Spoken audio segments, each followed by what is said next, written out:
Fala galera, meu nome é Walter, eu sou aqui do grupo PET do Cefet-MG, né? PET de Engenharia Elétrica. A gente então vai dar continuidade às nossas aulas de nivelamento em matemática. A gente já está na nossa aula 10, né? E o assunto vai ser círculo trigonométrico e ângulos e arcos, né? Trigonométricos. Esse assunto, pessoal, é muito importante dentro da engenharia elétrica, tá? Vocês vão vir e mexe nas disciplinas técnicas e em outras disciplinas. Vocês vão se deparar muito aí com seno, cosseno, ângulo, radianos, não sei o quê. Isso vai ser só para citar uma matéria, circuitos, eletromagnetismo, eletrônica, tudo isso de alguma maneira vai aparecer algum conceito de trigonometria, então essa aula é bastante importante. E é uma aula bem introdutória, bem simples mesmo, só para a gente começar a entender os conceitos, para mais para frente, na próxima aula, a gente entender melhor. Então, pessoal, o que é o círculo trigonométrico, né? Ele é uma circunferência, né, que tem seu raio igual a 1, e ela é usada para representar números reais que estão relacionados a um ângulo, tá? Então, a gente está falando de círculo trigonométrico, a gente está falando automaticamente de ângulo. Esse ângulo pode estar representado em graus ou numa outra unidade, a gente chama de radianos, né? Um número real que vai nos mostrar aí, vai apontar, vamos dizer assim, para um ângulo, vai estar relacionado com um ângulo, né? Aqui então, pessoal, nós temos uma circunferência, né? Não confundir circunferência com círculo, tá? Porque a circunferência refere-se a esse contorno aqui, ó, esses pontos aqui que estão equidistantes do centro, tá? Se eu estivesse falando do círculo, eu estaria falando de toda essa região aqui, ó.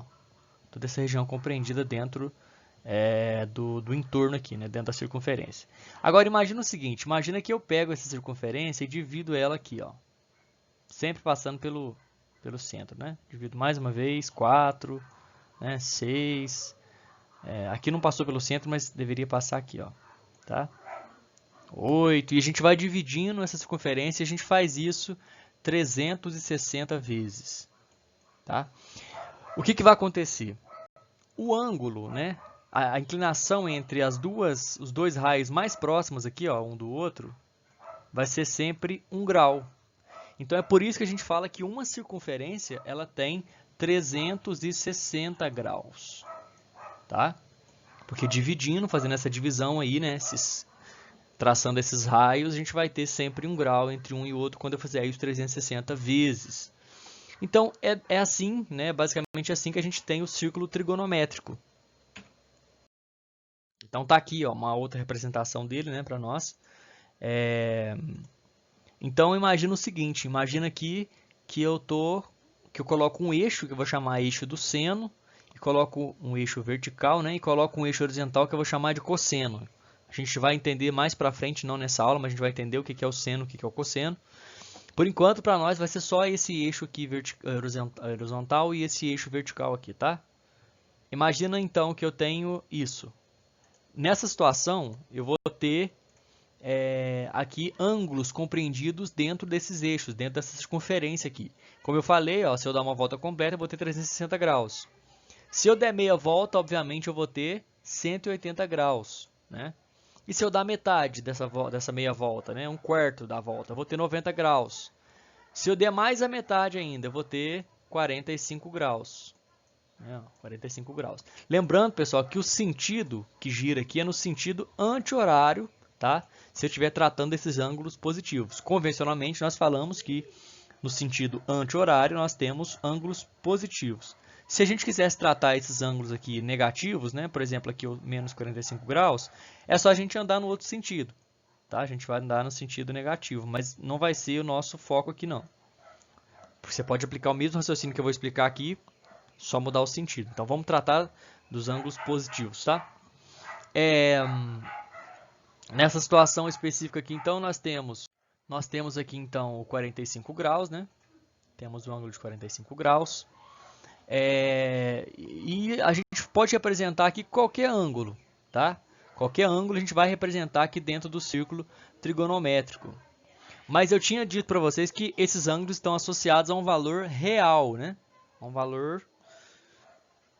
Como é que eu vou associar então esse ângulo a um valor real? Vamos pensar o seguinte.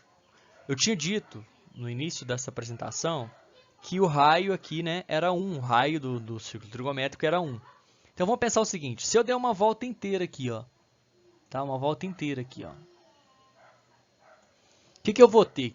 Qual que é a medida, né, dessa, vamos dizer assim, dessa linha, desse contorno? Esse contorno a gente vai medir ele como, vou chamar de C aqui, né, 2πr, né? 2π raio. Mas quanto que é o raio? O raio é 1. Quer dizer, se eu der uma volta então completa aqui, é a mesma coisa de ter andado 2π, né? 2π de comprimento aqui, ó.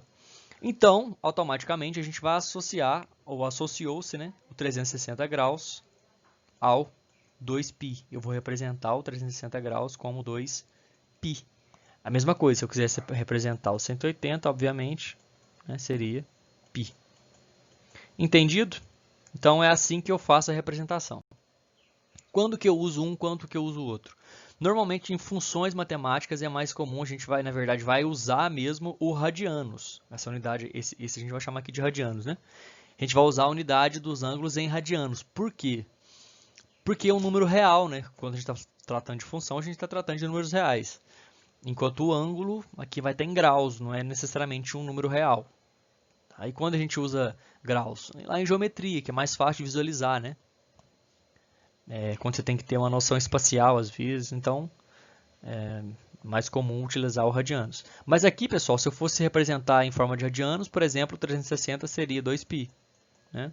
Aqui seria π, a mesma história, aqui seria π sobre 2, né? Π sobre 2, aqui eu teria π sobre 4. Então, da mesma forma. Agora, é claro que deve existir uma maneira de converter, né, de radianos para graus. Né? Então, como eu tinha dito, 2π vale 360. Né? 2π vale 360. Então, π vale 180. Se eu quiser saber, por exemplo, quanto que vale o 30 graus, o que eu vou fazer? Uma regrinha de 3, né? Vou colocar grau debaixo de grau, radiano debaixo de radiano. Eu quero saber em radianos, então vou multiplicar cruzado aqui, ó. Vou fazer que x, né, vezes 180 vai me dar π vezes 30, né? A gente não precisa fazer muita conta e vai descobrir que o x é a mesma coisa de π sobre 6, tá? Ou seja, 30 graus é a mesma coisa do que π sobre 6, tá? É só usar a regrinha de 3, então, para fazer a conversão tanto de um lado quanto para o outro. É muito simples. Agora, imagina o seguinte agora, que eu estou aqui, sei lá, num ponto, aqui 30 graus, né? E eu quero fazer o seguinte, eu quero dar 2 voltas aqui e parar no mesmo lugar. Então, eu vou dar uma volta completa. Vou dar mais uma volta completa, eu falei que eu ia dar 2 voltas e parar no mesmo lugar aqui, ó, vou parar aqui. Que ângulo é esse, né? Tem como representar assim? Tem como imaginar várias voltas dentro do círculo trigonométrico? Como é que eu vou comportar aqui dentro, por exemplo, o ângulo de 750 graus? Como é que eu vou fazer isso? Existe uma regrinha muito simples, que é qual que é a minha intenção primeiro, né? Para facilitar a nossa vida, eu vou pegar esse ângulo e vou representá-lo dentro do círculo. Para ficar fácil, eu vou usar a representação entre 0 e 360, porque entre 0 e 360 eu vou conseguir representar todos os ângulos que eu preciso. Então eu vou colocar esse valor nessa faixa, né? Para ficar compreendido dentro desse ângulo, dentro desse círculo aqui. É para isso que é o círculo. Qual que é o procedimento então? Eu vou pegar esse ângulo que eu tenho, né? Ele precisa ser maior que 360, né? Porque se ele for menor ele já está aqui, eu não preciso fazer conta nenhuma para saber onde ele está. Vou dividi-lo por 360. Vou pegar esse ângulo que eu quero saber a quanto ele corresponde aqui e dividir por 360. E vou fazer a multiplicação, mas eu não vou levá-la até o final, ou seja, eu não vou querer aqui que apareça número com vírgula. Então tá, qual que é o número mais próximo que eu multiplico 360 que vai dar algum número próximo de 270, né? O 2, né? Que vai dar 720, não é isso? 720. Então, vamos fazer aqui uma continha básica. Né? Correto?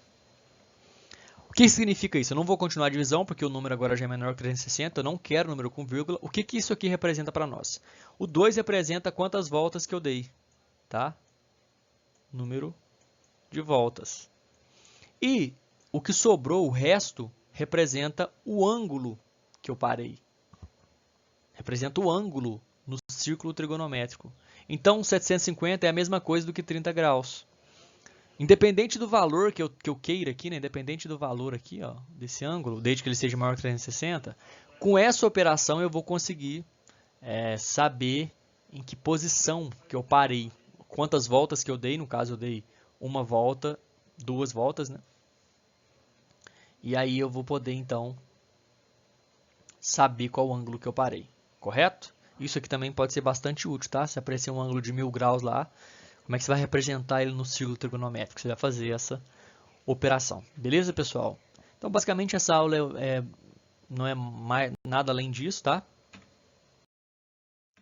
A gente não tem muito conteúdo além disso para essa aula, mas essa aula, a primeira aula é muito importante, tá? Para a gente caminhar aí para a questão do seno e cosseno, que vai ser imprescindível. Qualquer dúvida, tá aqui as nossas redes sociais. Você pode entrar em contato. Não deixa também de ver lá o site do PET, tá? Tem todas as atividades que a gente fez até hoje. Tem notícias, tem, enfim. Nosso Instagram também, que você vai ver lá muita coisa, instruções sobre o coronavírus, tudo que você puder imaginar em termos do Cefet, né, do que o PET está realizando, vai estar aqui no Instagram. E se inscreve aí no nosso canal para dar uma força, tá? Então, é isso aí. Falou, pessoal. Bons estudos.